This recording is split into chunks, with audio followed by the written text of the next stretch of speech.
Si të ulni tensionin e lartë me këto tre metoda natyrale? Tensioni i lartë i gjakut është një problem shumë i përhapur shëndetësor. Nëse nuk trajtohet si duhet, hipertensioni mund të kthehet në një problem mjaft shqetësues, katastrofik, duke shkaktuar diabet, sëmundje kardiovaskulare, probleme me aftësinë e trurit dhe dëmtime të veshkave. Shumica e njerëzve që vuajnë nga tensioni i lartë përdorin medikamente të cilat shoqërohen me efekte anësore. Sipas Step to Health, do të rendisim disa mënyra natyrale të cilat do të ndihmojnë në uljen e tensionit. Receta e parë ka të bëjë me lëngun e limonit i kombinuar me ujin i pirë çdo mëngjes. Përpara se të konsumoni ushqim, do të jetë një alternativë e mirë në uljen e tensionit. Edhe përtypja e një hudhre vazhdimisht do të japë rezultate të mira shëndetësore për uljen e tensionit.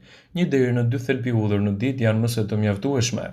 Uthulla e mollës e përzierë me sodën e bukës mund të japë gjithashtu rezultate fantastike për nivelin e tensionit në kushte normale. Është e rëndësishme për çdo shqetësim të konsultoheni me mjekun.